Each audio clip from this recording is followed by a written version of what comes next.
Tu rêves de démarrer ta business ou de la scaler? T'es au bon endroit. Ici Tania Marcoux, passionnée par l'entrepreneuriat et freelance en marketing web. J'ai créé le podcast Viséo pour raviver ta flamme entrepreneuriale et t'aider à réaliser tes idées les plus ambitieuses. Dans ce podcast, je discute avec des entrepreneurs variés de leur parcours unique et des meilleurs trucs pour développer son entreprise. Let's go, t'es capable de Viséo, toi aussi!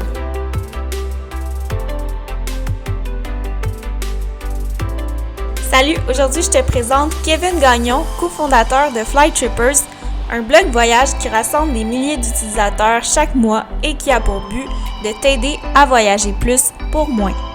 Découvre dans cet épisode comment tout ça a commencé, comment lui et son partenaire d'affaires Andrew se sont réinventés suite à la COVID, quels sont leurs plans pour le futur. Et j'ai pas pu m'empêcher de demander à Kevin ses meilleurs conseils en termes de vol pas cher, de carte de crédit voyage et de blogging. Reste jusqu'à la fin pour découvrir comment Flytrippers a réussi à devenir viral et à s'étendre à l'extérieur du Québec.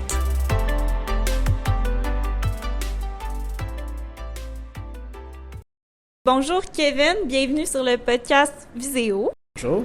Donc, juste pour vous mettre en contexte, on s'est rencontrés au Mexique il y a quelques semaines, puis j'ai appris que tu avais fondé Flytrippers.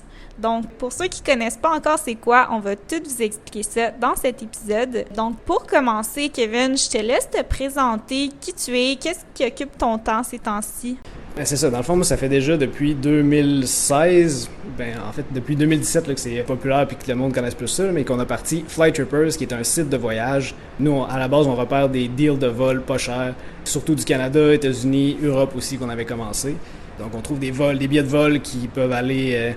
Ce qui nous avait vraiment lancé, c'est des billets qui étaient juste l'autre côté de la frontière, à Montréal, à 100$ aller-retour pour aller en Floride. Fait que ça, le monde n'avait jamais vu ça parce que les prix à Montréal sont vraiment plus cher que ça habituellement pour la Floride. Puis on donnait l'exemple de mon autre cofondateur, Andrew, lui, qui avait été en Floride à toutes les fins de semaine du mois de décembre, juste parce que c'est tellement pas cher que au lieu d'aller au restaurant, mais le vendredi soir, tu t'en vas à Plattsburgh, tu prends l'avion, tu t'en vas en Floride, puis tu reviens dimanche. C'est possible avec des prix si pas chers que ça. Puis personne connaissait ça. Donc nous, on a parti vraiment un site qui repérait à la base tous ces billets-là. On les affichait sur le site pour que les gens puissent les trouver aussi, puis partager cette astuce-là. OK! C'est vraiment intéressant. Je savais pas qu'on pouvait trouver des billets aussi peu chers. Donc, c'est ton partenaire qui a trouvé ça comme ça, sans s'y attendre? Oui, mais en fait, non. Nous, ça fait déjà depuis un bon moment. Les deux, on tripait voyage. On a toujours eu une idée de partir quelque chose sur le voyage. Puis, c'était ça qui nous avait rejoint. Fait qu'on a vraiment parti quelque chose par rapport à ça pour montrer aux gens. Parce que toutes les fois qu'on en parlait à n'importe qui, les gens, ils savaient pas que ça existait. Donc, on voulait vraiment populariser ça. OK, super. J'aimerais remonter dans le temps pour vraiment comprendre ton histoire. Premièrement, dans quoi tu as étudié? En fait, peux-tu me parler davantage de tes études? Mes études n'ont pas du tout rapport avec ce que je fais au day-to-day présentement. Là, on est deux associés là-dedans on a splitté un peu le travail. Andrew fait vraiment tout ce qui est blog, toute la création de contenu sur toutes les astuces. Puis moi, c'est vraiment tout le côté technique, la programmation du site, la programmation de l'algorithme, parce que tous ces deals-là qu'on trouve, dans le fond, c'est plus à la main. Au début, c'était manuel, puis là, on a tout changé ce système-là. C'était quand même beaucoup de programmation pour tout faire ça. Puis moi, j'ai étudié en génie civil, j'ai pas du tout étudié dans ce qui était de la programmation. On avait, je pense, le tronc commun de génie, il y a au moins un cours d'informatique là-dedans, mais c'était assez de base, pas du tout ce qu'on faisait. C'est ça m'a donné une base là-dessus, j'ai étudié là-dedans. Et ensuite, j'ai travaillé là-dedans pendant 5 ans. J'étais ingénieur, j'ai designé des connexions dans des buildings d'acier. Après ça, j'ai designé des buildings d'acier aussi. J'ai été surveillant de chantier dans des chantiers assez majeurs là, dans l'Ouest canadien, sur le Parlement à Ottawa, à New York, à Boston aussi. Ça, j'ai quand même aimé ça beaucoup. Puis ensuite, j'ai migré, tout ça dans une période de 5 ans, après ça, j'ai migré sur la gestion de projet, toute l'équipe qui allait construire tous ces bâtiments d'acier-là. J'ai fait toute la gestion de ça. Ça s'apparente un peu plus peut-être à ce que je fais un peu présentement là, avec la gestion de projet, gestion d'employés, des contrats, lire les contrats, trouver un peu tout ce qui est à questionner sur un contrat. C'est ça. Ça m'a préparé un peu à Flytrippers, mais à la base, c'était pas du tout là-dedans dans rien qui ressemble à ça là, que j'avais étudié. Mm-hmm. Je comprends. Donc, au cours de tes études, tes emplois, tes implications, quelles parties t'ont le plus aidé à fonder Flytrippers? Mais c'est sûr, c'est ça. Avec l'emploi, comme je te parlais un peu juste avant, tout ce qui est gestion de projet, ça m'a aidé un peu à faire ça. Sinon, les études, pas vraiment. Même quand je travaillais en structure d'acier, là, tout le bac de 4 ans en génie civil, t'as 2 cours qui sont en structure d'acier là-dedans, là, dans tout le 4 ans que tu fais. Là. Fait que t'as pas grand-chose qui te sert après ça sur le marché du travail. Il faut tout que tu réapprennes. Puis à l'université, tu apprends à apprendre. Puis ça, c'est la seule chose pourquoi je pense que c'est quand même important d'y aller. Là, vraiment, toute ta débrouillardise, puis apprendre à apprendre. Puis ensuite, une autre chose qui m'a beaucoup aidé, c'est mes implications parascolaires. Dans le fond, à l'université, la première année, j'allais un peu à mes cours. Après ça, je te dirais que j'allais pas vraiment aucun à mes cours. Puis je travaillais sur un projet en parallèle qui était le canoë de béton en génie civil. Là, il y a quelques universités au Québec qui ont ça aussi, puis des universités américaines. C'est une grande compétition. Tu bâtis un canot en béton de 20 pieds de long, puis il faut que le canot flotte rempli d'eau. Déjà là, en partant, c'est un défi d'ingénierie là, de faire flotter un canot en béton. Parce que les gens se disent ça flotte pas du béton. Là. Puis c'est ça. Là, j'étais rameur là-dedans dans l'équipe à partir de ma première année. Après ça, j'ai fini finalement ma 4e année, j'étais le capitaine de l'équipe. Puis on faisait des compétitions là, partout. On a fait 3 compétitions.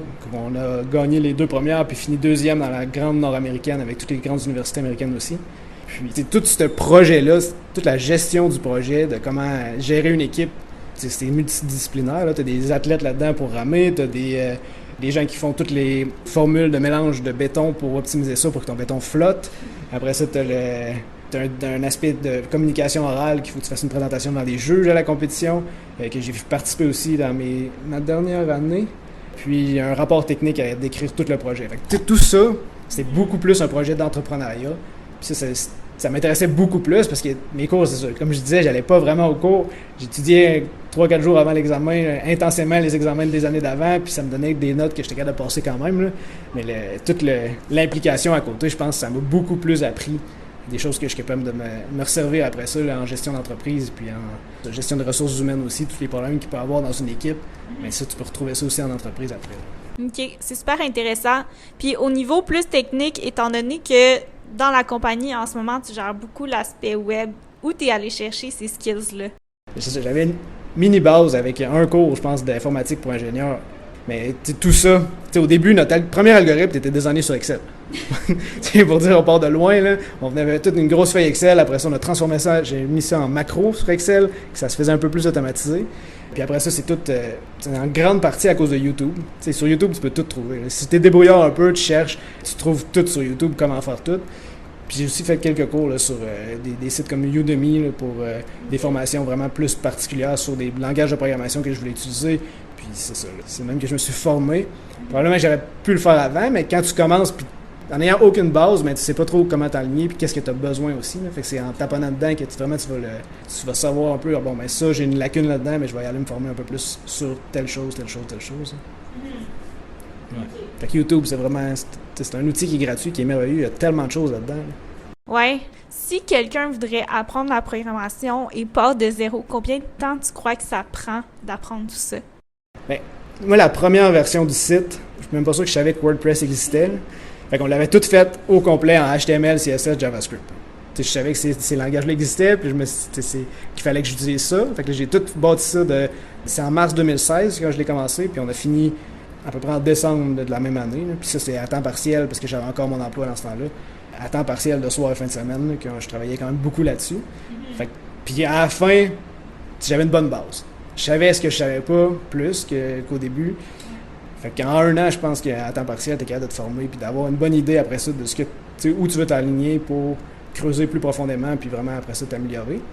Sauf que je regarde ce que j'ai fait dans ces années-là, puis je vois que je savais encore pas grand-chose.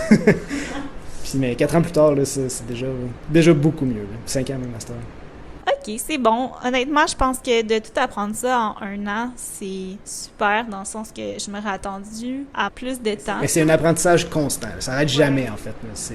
Je développe encore des nouvelles choses. Il y a des choses que j'apprends encore. Les choses que tu sais pas, mais c'est dur d'aller les apprendre parce que tu n'as pas encore rencontré le problème. Tu sais pas encore qu'il faut que tu ailles te former là-dedans. Là. C'est vrai, ça me fait penser un peu à mon domaine, au marketing, qui change tout le temps, puis qu'on trouve tout le temps des nouveaux problèmes aussi. Donc, tantôt, tu disais que vous aviez trouvé un super deal pour la Floride. Ça vous a donné envie de partager ces deals-là avec d'autres gens. Plus concrètement, peux-tu me parler des étapes clés de la création de Flytrippers? Ouais. C'est ça. Comme je te dis, on a commencé ça en 2016 à travailler. En fait, non, avant ça même, moi et Andrew, depuis un an avant ça, tout 2015, on se rencontrait, je pense, une fois par semaine environ, puis on brainstormait des idées d'entreprise. Les deux, on avait la piqûre entrepreneuriale, je sais pas, on sortait ça de où, mais ça, on savait qu'on voulait se partir une entreprise ensemble. On a parti des petits sites de e-commerce, d'essayer de vendre des parfums, on a essayé de vendre des... Ah, ça n'a jamais marché, on n'a jamais rien vendu, mais on avait essayé, on avait taponné un peu là-dessus. Puis finalement, on n'avait pas la passion non plus de ça, puis ça revenait toujours au voyage. Là, on revenait tout le temps à qu'est-ce qu'on pourrait faire avec le voyage, puis tout ça. Puis là, finalement, on a dit, on y va avec ça, puis c'est là qu'on s'est lancé en 2016 avec cette idée-là, qui a pris encore une autre année avant de porter fruit. Puis l'autre gros milestone de ça a été en 2017, en janvier 2017, je pense le 4, on est passé dans un média à Trois-Rivières au début, parce qu'on avait un contact avec justement ces vols-là à 100$.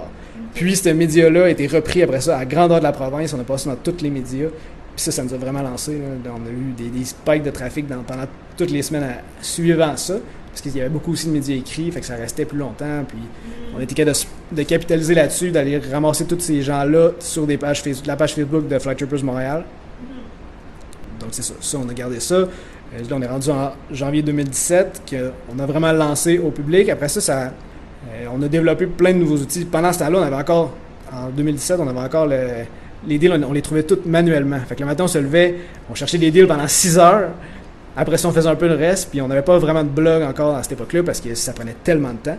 Fait que moi, je travaillais en parallèle aussi l'après-midi pour automatiser tout ça. Puis c'est à ce moment-là aussi qu'on a lâché nos emplois les deux, là, parce que moi, j'aimais vraiment mon emploi avant aussi, mais j'avais plus le temps de faire les deux. Fait que je voyais ce qui était le plus prometteur, ce qui m'allumait le plus, c'était ma propre business, c'est sûr. Là. Fait que j'ai lâché l'autre, puis je suis tombé à temps plein là-dessus. Puis c'est ça. Après ça, en l'été 2017, là, on avait une première version de quelque chose pour automatiser tous les deals. Fait que déjà là, ça a enlevé un énorme de travail qu'on a pu se concentrer sur d'autres choses pour développer le site puis développer tout le reste de la page. Là. C'est sûr. Donc, quand vous cherchiez les deals, comment vous faisiez? Est-ce que vous alliez sur comme Google Flight, Kayak, tous ces sites-là? Oui, on cherchait, puis on ciblait déjà, on savait que la Floride, Montréal ou la Floride, c'était une liaison super populaire. Fait qu'on on va sur les sites comme Spirit, qui était celui qui était à Plattsburgh pour aller en Floride justement. Fait que là, on cherchait directement là-dessus, toutes les deals qu'eux avaient, on affichait ça. Puis on n'avait pas beaucoup de villes aussi au début, là, on était concentré Montréal, je pense qu'on avait Toronto, puis New York qu'on avait parti aussi. Puis juste à 3, là, c'était en masse. Là. À cette heure, on a un algorithme qui fouille, puis qu'on en a à travers le Canada, à travers les États-Unis, puis la France aussi, qu'on vient de repartir là, avec le nouveau site qu'on met live imminemment. Okay. Puis ensuite aussi, ça a culminé finalement à mars 2020, qu'on était rendu, on avait employé, on était 13 dans l'équipe là, des freelance qui travaillaient avec nous entre 10 et 20 heures par semaine. Là, fait qu'on s'allait super bien, jusqu'à mars 2020, parce que mars 2020, on était obligé de mettre tout le monde dehors. On est retombé à 2, puis on est tombé à plus de revenus du tout, puis c'est ça. On savait pas qu'est-ce qui allait arriver avec tout ça. Oui, à cause de la fameuse COVID. Donc, c'est sûr, j'ai travaillé aussi dans l'industrie du voyage et j'ai vu à quel point ça a été affecté rapidement. Donc, j'imagine que vous avez senti l'impact. C'était beaucoup d'inconnus. On savait pas... Ce mois-là n'était pas si pire encore. Là. Vu qu'avec le blog, on donnait beaucoup d'informations sur tout ce qui se passait, tous les changements au niveau des frontières, puis tout ça. On avait encore du trafic quand même raisonnable. Mais c'est sûr, à l'été, on s'est fait couper plein de commissions aussi qu'on avait, qui étaient quand même notre gros pourcentage de revenus. Là. Fait que ça, il y avait beaucoup d'inconnus, qu'on savait pas combien de temps ça allait durer, on savait pas rien. Fait qu'on aimait mieux vraiment retomber, downscaler beaucoup, puis vraiment aller faire un ménage dans toutes nos infrastructures, de tout ce qui nous coûtait trop d'argent, on a tout clairé ça aussi, là, pour essayer de survivre cette crise-là. Ouais, donc en fait, je me demandais combien de temps ça a pris avant de rentabiliser ce projet-là, puis comment vous avez réussi à déterminer votre modèle d'affaires actuel. Combien de temps avant de rentabiliser? En fait, on était déjà profitable presque au début, en partant. En partant avec le boost de pub qu'on a eu, je me souviens, moi j'étais en Thaïlande quand ça a explosé dans les médias, puis je me réveille le lendemain matin, j'avais plein de messages d'Andrew, puis je vais voir sur notre Google Analytics, on avait fait, je pense, 1600$ cette nuit-là, pendant la nuit, pendant la journée là-bas. Là. Puis ça, c'était incroyable. On n'avait jamais fait rien qui ressemblait à ça dans ce temps-là. Fait que ça a été une bonne base. Après ça, évidemment, ça a diminué beaucoup là, parce que c'était un pic médiatique. Mais ça a tendance à faire ça, un pic médiatique. Mais un énorme pic au début, puis après ça diminue. Puis, non, c'est ça, après ça, on a été capable d'aller garder un peu notre monde, les mettre sur des listes de courriels, les mettre sur nos pages Facebook. Fait que là, on était capable de leur renvoyer d'autres deals pour qu'ils reviennent sur le site. Au début, c'était juste la publicité aussi. Là. Fait qu'on avait... C'était notre seule source de revenus. Puis, c'est ça. C'était pas 100%. Mais avec le gros pic qu'on avait accumulé au début, puis on avait chacun déjà de l'argent en banque. Fait qu'on n'était pas obligé de ressortir de l'argent de la compagnie non plus pour commencer pendant les premiers mois. Là. Puis on n'avait pas engagé personne d'autre que nous deux. Donc, on faisait de l'argent les serveurs coûtaient pratiquement rien. Là. C'était ça avec une business de contenu comme ça aussi. Il n'y a pas beaucoup de dépenses quand tu n'as pas besoin de te sortir d'argent pour te payer. Vous aviez déjà mis en place des méthodes pour collecter les informations des gens avant votre premier pic, si je comprends bien. Ouais, on avait déjà une page Facebook, on ramassait un peu déjà des courriels. C'est sûr qu'on n'avait pas de séquence on n'avait pas vraiment d'outils marketing. Puis il y a encore beaucoup de travail à faire là-dessus, même présentement ce qu'on a. Là. Mais on avait déjà une mini-base qui nous a permis de garder une partie de ce pic-là qu'on a eu au début. Puis parmi tous les canaux que vous avez utilisés par la suite avec ces données-là, lesquels ont eu le plus d'impact selon toi? Nous, ça a vraiment été Facebook au début. Là. Ça, c'est 100% sûr, là, parce qu'on avait juste avec le bout, je pense qu'on est monté à 20 000 personnes sur notre page de Flight Trippers Montréal en l'espace d'un mois. Puis je pense que Facebook marchait beaucoup plus aussi en 2017 quand on a lancé ça que présentement. Là, on a vu ça a beaucoup diminué les reach qu'on avait après. Fait que ça nous a vraiment aidé. Puis là, présentement, on travaille là, pour tout, pas de transférer ça, là, mais aussi se diversifier avec une liste de courriels, avec, là, c'est essentiellement ça, là, Facebook puis courriel. Puis on focus vraiment plus sur courriel parce que la liste de courriel est à nous versus le Facebook qui, justement, décide que leur algorithme ne montre plus les choses qu'on met dessus ou il les montre moins, mais on n'a aucun contrôle là-dessus. Là. Puis je vais revenir à ta question aussi que j'ai pas répondu, là, de comment on a trouvé comment on faisait nos revenus, en fait, là. Puis c'est ça, au début, on était en publicité. Puis après ça, peut-être 6 mois après, on a aussi intégré là, avec plus de blogs, parce qu'au début, on était vraiment juste dans les deals. Fait que ça, c'était plus publicitaire. Puis on avait aussi une mini-commission sur les vols, là, mais ça, encore de nos jours, c'est minime comme pourcentage de revenus. Et avec toutes les autres affiliations par rapport au voyage, mais on a essayé d'aller chercher tout ce qu'on pouvait par rapport à ça pour les intégrer sur le site, pour diversifier nos revenus, qui soient plus juste publicitaires. Puis présentement, là, le publicitaire, il est descendu probablement à 30% versus tout le reste, là, même peut-être moins que ça. Là. OK, c'est bon. Puis aujourd'hui, vous avez un grand nombre de partenaires. Comment vous avez réussi à bâtir cette base-là de partenaires? Qu'est-ce que tu veux dire par partenaires? D'autres brands qu'on travaille avec? Tous les gens qui vous donnent des commissions sur les produits. Mais ça, en fait, c'est des portails de marketing d'affiliation, là, mettons CJ, qui est un des gros que nous, on a. Non, c'est pas vrai. On a aussi là, des partenariats avec des banques pour les cartes de crédit. On est souvent directement avec eux. Même si eux font après ça affaire avec un portail pour tout le tracking, puis ça, c'est plus facile. Puis c'est déjà l'infrastructure est là, mais on fait affaire directement avec ces personnes-là aussi, plus plusieurs banques, parce que ça, il y a tellement de régulation, puis plus de contrôle quand tu es avec du contenu financier sur le site, qui est une autre partie. Parce qu'on a 3 parties distinctes sur le site, là, le blog, les deals, puis les cartes de crédit de voyage pour aider à voyager gratuitement au lieu de pas cher. Fait que toute cette partie-là, mais c'est ça, il y a eu des partenariats développés, puis vraiment aller chercher des... Ça a été plus long, puis c'est encore en processus. On essaie d'avoir toutes les grandes banques canadiennes pour offrir vraiment tous les bons produits à tous nos lecteurs. Puis du côté des vols, est-ce que vous avez des partenariats avec les sites qui affichent les vols ou avec les compagnies aériennes? Comment ça fonctionne? Bien, nous, c'est tout avec Skyscanner. Là, on a un partenariat avec eux pour les données de tous les vols. Là. Fait qu'on va chercher nos données avec eux principalement. On a d'autres sources aussi à côté, là, mais c'est vraiment le principal, c'est eux. Fait que c'est ça. On va chercher toutes les données de vol. On analyse tout ça avec l'algorithme maison qu'on a pour voir si est-ce que c'est un bon prix ou pas. Parce qu'il y en a, on en analyse des centaines de milliers par jour. Là, fait que c'est vraiment voir ce qui est bon, ce qui est pas bon. On fait le tri de ça. Puis c'est pour ça que cet algorithme-là aussi est toujours à perfectionner parce que ça change, c'est assez dynamique là, comme pricing. Puis ouais, c'est notre partenaire principal pour tout ce qui est billets d'avion. OK. Puis comment vous avez réussi à établir ce partenariat-là? Est-ce que ça s'est fait naturellement? Je pense qu'on avait juste... on l'a appliqué sur leur site web. Après ça, on a eu quelques appels avec eux. Là, puis on est rentré dans le programme puis ça s'est bien fait. Là, fait que c'était assez simple comme partenariat. Là. OK, super. Donc, je sais qu'il existe vraiment beaucoup de blogs voyage aujourd'hui et il y en a aussi qui se spécialisent dans tout ce qui est, par exemple, carte de crédit voyage, vol pas cher. Comment vous réussissez à vous différencier? En fait, qu'est-ce que tu dirais qui est votre principal élément différenciateur? Et nous, en fait, c'est qu'on combine les trois.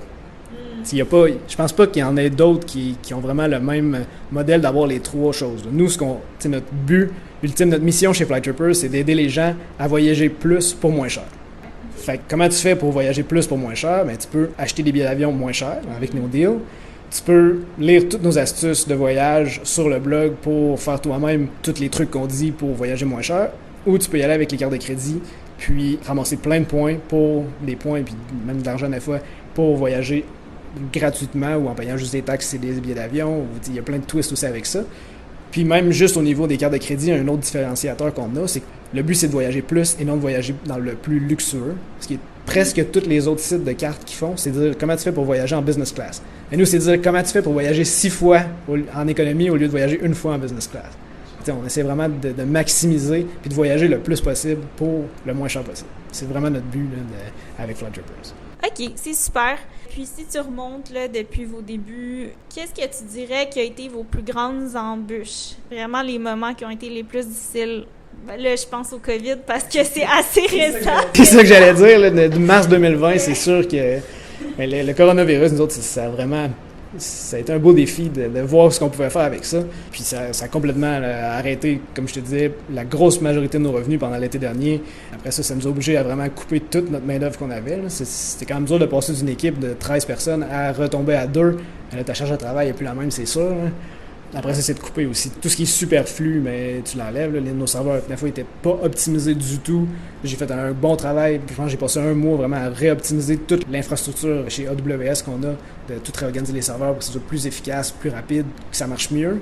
Tout ça qu'on a mis en place à cause de la COVID, ça nous place, puis on le voit déjà, pendant que ça recommence tranquillement, tout va déjà mieux. Là. On a mis en place des systèmes qui fait que ça va mieux. Fait que c'était plate comme embûche, c'est plate comme dernière année qu'on a eu, que les gens voyageaient pas du tout, puis qu'il a vraiment fallu pivoter aussi. Tout notre contenu de voyage, on n'a pas pu partager de deal. On partageait un deal pendant presque toute la dernière année, puis on se faisait, sur les médias sociaux, là, c'est pratiquement traité de terroriste, hein, parce que fallait pas sortir du pays, puis on pouvait pas même pas partager quelque chose pour 2022. Là. Les gens ils disaient non, fait que c'est ça. Ça a été un grand défi. Puis tout le type de contenu qu'on faisait aussi, on s'est concentré plus sur aider les gens à comprendre les mesures que le gouvernement met en place par rapport à tout ça. Là. Quand c'est qu'on va pouvoir rouvrir la frontière, puis même quand il y avait des rumeurs de projets pilotes qu'il y avait eu en Alberta, on a détaillé tout ça aussi, parce qu'ils parlaient de le mettre en Ontario, puis peut-être au Québec. Puis finalement, ça s'est jamais fait. Là, mais d'analyser tous ces genres de choses-là, plus ça qu'on a fait, puis c'est ça. Beaucoup d'optimisation, là, puis de travailler pour le futur. Là. Ouais, c'est bon, mais en fait,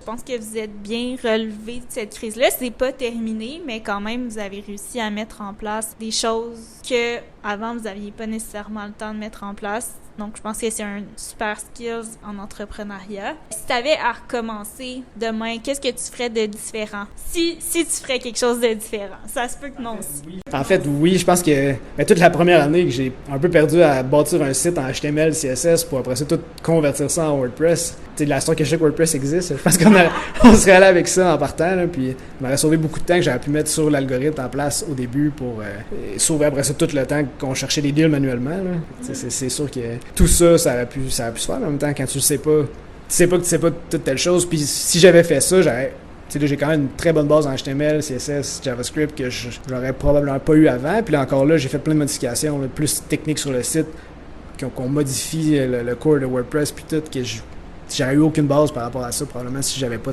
taponné là-dedans pendant un an. Là. Mais ouais, probablement je le changerais quand même. Je comprends. C'est quand même une erreur pas si pire, je crois. Pas une erreur, en fait. C'est juste un apprentissage. Mais est-ce que, à travers ce parcours entrepreneurial-là, il y a des ressources qui t'ont été clés? Est-ce qu'il y a des gens, des livres, des podcasts qui t'ont inspiré à travers ton parcours? Ben, je pense que ce qui a tout déclenché, moi, cette idée-là de partir une business puis tout ça, c'était quand j'étais justement sur un vol avec deux de mes amis, dont Andrew qui a confondé ça avec moi, vers Vegas, qu'on s'en allait. J'avais downloadé le livre de Tim Ferriss, The 4-Hour Work Week. J'avais ça sur mon téléphone en PDF que j'avais juste downloadé, puis je lisais ça, puis ça m'a vraiment donné une idée. Puis après ça, finalement, j'ai acheté le vrai livre, puis je l'ai lu au complet. Puis vraiment, ce livre-là, ça m'a parti là, sur mon idée de partir une business, puis ça a été une belle inspiration. Mais après ça, ça a été le début, en fait, Après ça, je travaillais dans l'Ouest, je faisais du fly-in, fly-out à Calgary, puis toutes les fois que j'étais dans l'avion, je lisais un nouveau livre pour me perfectionner dans d'autres choses par rapport au business puis ça, parce que j'ai pas de background en business, fait que c'est en lisant des livres là-dessus, des biographies puis tout que ça a amplifié mon désir de partir quelque chose. Fait que ça a vraiment aidé. Puis des ressources plus techniques, mais comme je disais tantôt, tout ce qui est YouTube, Udemy pour des cours plus structurés un peu. Sur Internet, il y a tellement de bonnes ressources à cette heure si t'as pas besoin du papier que le diplôme universitaire va te donner, tu peux te débrouiller facilement avec tout ce qui est dehors. Super intéressant. Je crois vraiment que The 4-Hour Workweek a influencé beaucoup de gens. Justement, dans l'épisode 1, Ambroise en parle parce que c'est le livre qui a changé sa vie. Puis j'ai rencontré aussi d'autres gens que c'est la même chose. Donc, un super livre à lire. J'ai oublié de te demander tantôt comment tu as rencontré ton partenaire d'affaires, puis comment vous réussissez à gérer ça à deux, parce que c'est quand même un très, très gros projet. Ouais, c'est toujours un défi d'être deux versus une personne. Là. Puis c'est sûr qu'on s'estime... On n'a jamais, je pense, la même idée. Là. C'est tout le temps des débats assez intenses quand on veut faire quoi que ce soit. Sauf que ça se fait tout le temps dans le respect, puis on se connaît, nous, depuis secondaire 2, je crois. C'est un ami d'enfance. On a toujours, même au cégep, on allait prendre des cafés dans un Tim Hortons à parler jusqu'à 4h du matin de plein d'idées, de plein d'affaires. Là. Puis même toutes les discussions qu'on a encore là sur tout le site, même si on n'est pas d'accord, ça se fait toujours dans le respect. Puis c'est un débat qui fait que la solution que, moi, j'avais une idée, puis lui avait une idée, mais probablement, des fois, la solution qu'on va trouver va être meilleure que nos idées, parce qu'on n'a pas la même idée, puis on va débattre jusqu'à temps qu'on ait un consensus de faire quelque chose. Hein. Mais c'est sûr que quand tu es tout seul, tu vas plus vite, mais tu peux aller plus vite dans un mur aussi. Là. C'est vrai, je réalise que c'est super important d'avoir une certaine complémentarité avec son partenaire. Oui, c'est ça. Nous, on est absolument complémentaires. On fait pas du tout la même chose les deux. Là. Fait que c'est sûr que ça aide. Là. Moi, j'ai pas l'intérêt de tout écrire ce que lui écrit comme blog, puis lui aime ça, faire ça, puis il a aucun intérêt, lui, à faire tout ce qui est technique. Ouais. Fait que ça aide beaucoup. Là. Donc, je pense plus à Andrew, mais je sais que vous publiez beaucoup de contenu. Comment il fait pour apprendre aussi rapidement et réussir à informer les gens autant? Lui, je pense qu'il lit tout. Tout ce qui est blog de voyage, il lit tout. Il en mange de ça. Fait que c'est après ça, lui, tout le réécrire, le réexpliquer dans ses mots. Même fait toutes ses recherches, fait des tests, fait un paquet. Dernièrement, on est allé tester nous-mêmes d'aller se faire vacciner aux États-Unis. Après ça, on a réécrit dans des blogs vraiment le step by step. Comment tu fais pour aller te faire vacciner? Quel État qui l'accepte de traverser de l'autre côté? Après ça, on a fait la même chose pour quand tu traverses à la frontière. Vraiment un guide ultime de comment traverser la frontière pour pas arriver en avion au Canada. Donc, toutes des choses qu'on est allé tester sur place. On a fait un peu plus cette année là, avec le COVID. Puis on a fait aussi aller voyager l'été dernier. Comment ça se passe en Europe. On est allé, on fait des blogs là-dessus. Notre expérience, mais sinon vraiment, je pense qu'il lit énormément de plein de sources variées pour après ça aller chercher la vérité, distiller ça au mieux, puis redonner ça à nos lecteurs. OK. Ben c'est vraiment super que vous fassiez tout ça. Pour le futur, comment vous entrevoyez ça? Est-ce que vous voulez grossir et comment vous allez réussir à grossir avec les ressources que vous avez présentement? Ben oui, en fait, nous, on veut grossir, on veut être la référence pour tout ce qui est voyage pas cher en Amérique du Nord. Ça, c'est le but à moyen terme. C'est vraiment réattaquer tout le Canada anglais puis les États-Unis. On a déjà une bonne présence quand même à Toronto, Vancouver, sur nos pages Facebook puis sur nos listes courriels. Mais on va vraiment augmenter. Les États-Unis, on n'est pas encore très là. On avait commencé avant la pandémie. Là. Ça, c'est une des choses qu'on avait coupées, puis l'Europe. Là. Mais ça, on veut repartir tout ce qui est États-Unis, Europe. Ça repart éminemment. Puis on va mettre une bonne dose de marketing aussi là-dessus pour être capable de grossir ça. Là. Fait que ça, c'est les plans pour moyen terme là, de vraiment repartir. Puis idéalement, on va être le plus gros site de tout ce qui est contenu voyage pour apprendre aux gens à voyager plus pour moins. Là. La demande est là, puis elle va être encore plus là après cette pandémie-là. Le Travel Apocalypse, qui disent aux États-Unis que tout le monde va vouloir faire du revenge travel puis repartir en voyage encore plus cette année. Là. Fait qu'on on va être prêt pour tout ça. Là. Je pense que c'est déjà commencé à certains endroits. Aux États-Unis, il n'y a plus de pandémie. Eux autres, c'est fini déjà, puis les aéroports sont pleins, on est allé, puis il y a du monde partout. Il n'y a plus de chars de location nulle part, puis c'est quelque chose. Quel canal vous pensez prioriser? Tantôt, tu parlais de Facebook, mais que maintenant, c'est un petit peu moins puissant. Oui, mais en fait, ça, on n'a pas encore statué complètement là-dessus. Là. Il y a les listes courriels, c'est sûr que c'est intéressant parce que ça t'appartient, mais tout l'aspect viralité, nous, partager un deal, c'est sûr que c'est quand même viral. Là. Tout le monde tag leurs amis, puis envoie ça à leurs amis. Hey, on s'en va à telle place, puis tout ça. Fait que, tu sais, toute la viralité, mais les médias sociaux, c'est parfait pour ça. Là, puis ça fait grossir quand même très rapidement. Là. Fait que c'est sûr qu'on va pas abandonner ça non plus du jour au lendemain, parce que je pense que c'est un beau canal pour grossir quand même rapidement dans le domaine qu'on est. Là. C'est sûr, je pense que c'est vraiment une bonne opportunité. Vous êtes chanceux de pouvoir exploiter ça. Donc, maintenant, je suis curieuse d'aborder les 3 aspects de Flytrippers. Je suis certaine qu'il y a plein de voyageurs qui nous écoutent en ce moment. Donc, c'est quoi ton meilleur truc en termes de billets d'avion pas cher? En termes de deal, tu veux dire pour le trouver, le billet le moins cher? Pour le trouver, c'est sûr, tu viens sur flytrippers.com, tu cherches ta ville, puis là, tu vas trouver les deals du jour qui sont affichés là. OK. Mais est-ce qu'il y aurait des insights à savoir pour les gens? Ouais, mais en fait, si t'as un peu... La clé dans tout ça, là, c'est la flexibilité. Fait que si t'es pas du tout flexible, puis faut que tu partes de tel aéroport à telle place, telle date, il n'y a pas grand-chose qu'on peut faire. Mais si tu dis, OK, je peux partir de... Nous, on est quand même très dispersés, là, fait que c'est plus dur à... Mettons, moi, je viens de Québec, fait que si je suis à Québec, je veux dire, OK, je peux partir aussi de Montréal, pas juste de Québec. Fait que ça ajoute. Puis si t'es de Montréal, tu peux dire, je vais ajouter Plattsburgh aussi. Tu t'ajoutes des aéroports qui sont proches qu'il y a d'autres billets d'avion. Même chose pour l'arrivée. Mettons, tu dis, je m'en vais à Paris. As-tu besoin d'atterrir à Paris ou tu peux dire, je m'en vais le billet le moins cher pour aller en Europe? Mettons, c'est à Lisbonne qui est 200-300$ moins cher. Tu atterris à Lisbonne. Après ça, tu prends un Ryanair qui va te coûter 8$ là-bas, puis tu vas te rendre à Paris, puis ça va coûter 300$ de moins. À cause de la flexibilité de la destination. Fait que ça, c'est beaucoup plus vrai justement quand tu traverses en Europe, tu t'en vas même en Asie. Là, tu prends le billet le moins cher qui traverse où tu veux aller à l'Asie, puis après ça, en Asie, tu as encore des low-cost là-bas qui vont t'emmener où ce que tu veux pour moins cher. Puis tu vas visiter une ville de plus aussi entre les deux. Là. Fait que c'est intéressant. Moi, j'ai fait Taipei comme ça, que je serais probablement pas allé, mais parce que mon vol le moins cher allait à Montréal à Taipei, puis là, j'ai visité Taipei pendant quelques jours. Après ça, j'étais allé à Bali, je m'en allais à Bali. Là. Mais ça m'a coûté vraiment moins cher qu'un billet vers Bali directement. Puis l'autre, c'est les dates. Fait qu'au lieu de dire, il faut que je parte le 20 juin, mais je peux-tu partir entre le 15 juin puis le 25 juin? Tu cherches la date la moins chère. Puis ça, il y a un outil qui s'appelle Kiwi sur Internet, là, vous googlerez ça. Sur Kiwi, tu peux faire ça, des rayons, tu choisis, tu peux dire du Québec à Asie. Donc là, il va trouver le billet le moins cher entre Montréal et Asie au complet. Puis tu peux dire avec les dates aussi. Ça, c'est la meilleure façon. Là, pour trouver un billet pas cher, c'est la flexibilité. Fait que plus que tu es de degré de flexibilité, moins ça peut te coûter cher. Puis à partir de votre site, les gens peuvent justement mettre un range de dates, mettre un range de... Ouais, mais ça, c'est un autre site, là, mais nous, on le réfère là, justement sur notre site. S'ils vont sur le site, puis en haut, dans l'onglet Flights ou Vol en français. Ils vont être capables de trouver cet outil-là. Puis sinon, nous, on fait déjà ce travail-là, en fait. L'algorithme, c'est ça qu'il fait. Il trouve toutes les choses, puis il sort vraiment les prix les moins chers. Fait que là, tu vas voir que...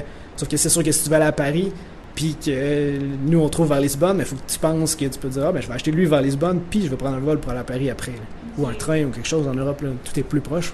Lisbonne-Paris, c'est assez loin, là, mais en vol, là-bas, ça coûte tellement pas cher. Là, fait que Parfait. Maintenant, l'aspect numéro 2, ce serait quoi ton meilleur conseil au niveau des cartes de crédit? Ça c'est quelque chose que les gens connaissent pas beaucoup. Je peux donner un peu d'exemple de ce qu'on a fait avec ça. C'est donner un exemple à la carte Marriott Bonvoy qu'on parle tout le temps parce que ça, c'est une carte, je pense que si quelqu'un voyage, ça prend ça dans ton portefeuille. Par exemple, moi, je pense que j'en ai 12 dans mon portefeuille, des cartes de crédit. Là. J'en ai une pour plein d'aspects, puis des bonus de bienvenue qu'ils donnaient, puis après ça, tu t'en sors même plus, tu fais juste la mettre dans un tiroir. Là, mais cette carte-là en particulier, présentement, je pense qu'elle donne, je sais pas exactement comment elle donnait, là, mais je sais qu'il y avait une offre, puis c'est peut-être celle-là qui est encore en cours, qui donnait 17 nuits gratuites si tu prenais 2 cartes. Mettons, t'es un couple, tu prends chacun une carte, là, tu as 17 nuits dans des hôtels, puis c'est des beaux hôtels, là, des Marriott. Sauf que la clé, c'est que tu prends pas ça en Amérique du Nord dans des hôtels qui vont être en catégorie 7 à Montréal puis qui va être vraiment pas si beau que ça. Là. Tu vas... En Europe, il y en avait quelques-uns, mais il y en avait beaucoup en fait en Espagne, j'en ai fait plein en Afrique du Sud. Et après ça, en Asie aussi, il y en avait pas mal aussi. Fait que ça, tu peux aller présentement à Bali, tu prends la carte, mettons t'es 2 ou si t'es 1, je pense que c'est 10 nuits présentement si t'es par carte.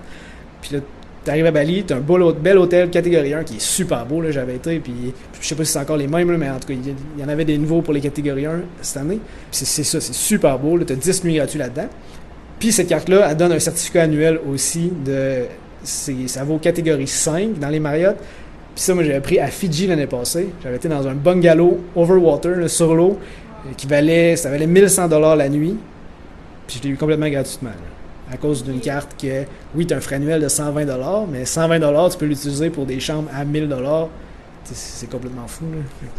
Ça, c'est le genre de choses, le genre de twist qu'on explique beaucoup plus en détail, puis Andrew, il connaît vraiment beaucoup plus ça que moi là-dessus. Là. Fait que, je dis un peu, je lance des chiffres comme ça, mais c'est vraiment tout très bien détaillé sur le site. Là. On a un classement aussi qui donne c'est quoi la valeur que tous ces points-là voient en argent, pour voir c'est quoi la meilleure offre présentement. Là. C'est flytrippers/carte. Je crois que tu vas arriver directement sur ce classement-là pour avoir tout ça. Là, ça, c'était pour les hôtels. Après ça, tu as la même chose pour des vols. Là, tu peux prendre des vols avec des points. Ça, c'est plus complexe un peu. Les taxes sont pas inclus jamais avec des vols. Les hôtels, c'est complètement gratuit. Puis sinon, j'ai une autre carte aussi qui me donne accès à toutes les lounges d'aéroport, là, les salons VIP. Ça agrémente énormément n'importe quelle sortie à l'aéroport. Là. J'arrive d'avance, puis tu m'installes là pour travailler, puis là-dedans, tu as tout le temps repas, alcool à volonté, puis tout ça. C'est assez plaisant. C'est laquelle, ça? Ça, c'est la Amex Platinum là, qui les donne illimitées, mais il y en a plusieurs aussi qui t'en donnent, mettons, 6 par année si quelqu'un voyage un peu moins. Parce que la Platinum, c'est quand même plus niche, vu qu'elle coûte, je pense que c'est 699 ou 799 de frais annuels. Mais qui te redonne des crédits puis qui te donne tellement de choses que les 2 premières années, je pense que c'est complètement gratuit finalement avec ça. Puis ça peut valoir la peine si quelqu'un voyage beaucoup. Là. Moi, je l'ai puis je m'en passe plus. Là. Après ça en prend. J'en ai une pour qu'il n'y a pas de frais de transaction étrangère parce que je suis tout le temps parti du Canada. Fait que si quelqu'un, une carte qui te charge tout le temps 2,5%, mais ça monte vite. Puis il y en a d'autres aussi pour retirer sans frais à l'étranger. Puis on détaille vraiment tout ça sur le site. C'est vraiment une partie qui est méconnue. Je pense que c'est du grand public. Les gens connaissent beaucoup moins tout ce qui est ce domaine-là.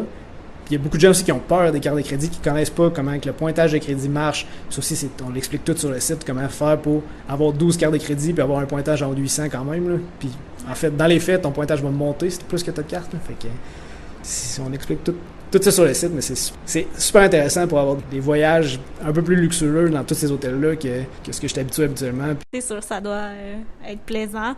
Donc là, on a couvert les vols, les cartes de crédit. Le troisième... Le troisième, c'est le blog. Puis sur le blog, c'est là qu'on explique tous les twists, comme ce que je disais, la flexibilité pour les vols, là, si tu veux le faire toi-même.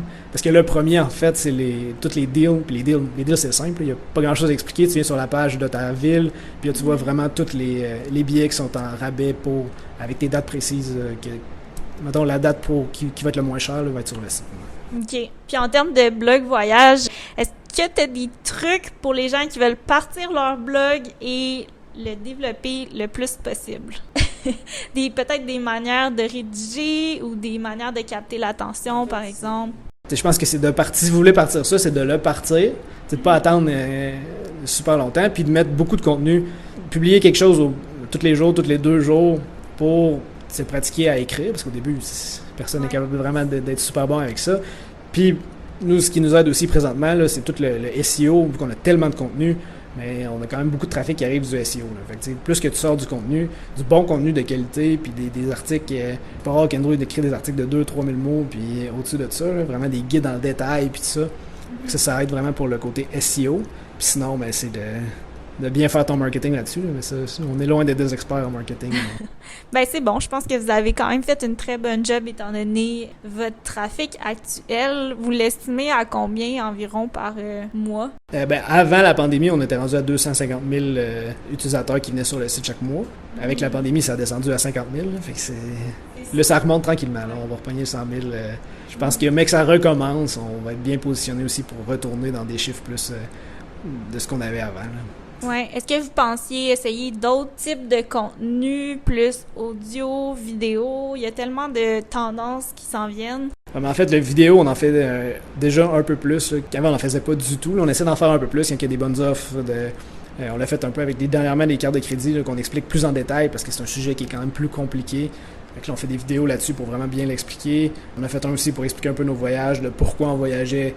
Ça, c'était déjà un ou 2 mois là, pendant la fin de pandémie, où on en était, puis tout ça. Là. Fait qu'on essaie d'en faire avec ça. On fait pas vraiment de vidéos inspirationnelles parce qu'il y a tellement de créateurs qui font de l'excellent contenu, puis c'est long à monter, puis tout ça. Puis nous, vraiment, notre créneau, c'est plus l'information, puis de bien informer les gens, puis de leur apprendre quelque chose avec ça. Là. Fait que ça, c'est plus là-dessus qu'on se concentre en vidéo aussi. Je trouve ça super intéressant que, justement, vous en restiez à votre spécialisation parce que ça serait facile de juste s'étendre partout en même temps puis de moins bien faire les choses. Donc, je pense que c'est une de vos forces. Donc, ça fait le tour de mes questions. Je sais pas si tu avais d'autres choses à rajouter. Je pense qu'on a bien couvert tout ce que je voulais couvrir. Super intéressant, autant tout l'aspect entrepreneuriat que l'aspect voyage. Je pense que ça va donner beaucoup de insight aux gens.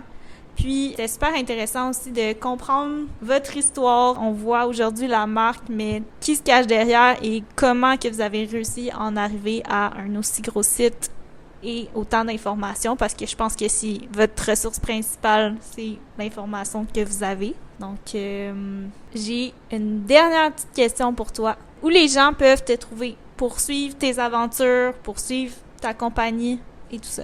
Nous, on est sur pratiquement tous les réseaux sociaux quand même, mais on est principalement actifs sur notre site flighttrippers.com. Vous allez voir tous les deals qu'on met à chaque jour, c'est tout le temps updaté à chaque jour. Puis sur nos pages Facebook, on en a présentement une par ville. Fait que si quelqu'un qui est de Vancouver, mettez Flighttrippers Vancouver, que vous pouvez voir vraiment juste les deals de cette ville-là. Puis sinon, Montréal, Québec, on est partout dans toutes les grandes villes canadiennes, puis américaines, puis Europe aussi. En France, on avait beaucoup qu'on va recommencer. Sinon, on est sur Twitter, sur LinkedIn, sur Instagram, partout. Puis si vous voulez suivre moi personnellement, là, je pose pas grand-chose, mais j'essaie d'en mettre un peu plus là, sur Instagram, kevin.flighttrippers, pour voir un peu mon périple au Mexique, puis après ça, où est-ce que je m'en vais dans les prochains mois. Là. Super! Je pense qu'il y a beaucoup de gens qui vont suivre ça. Puis, merci pour ton partage aujourd'hui. Merci.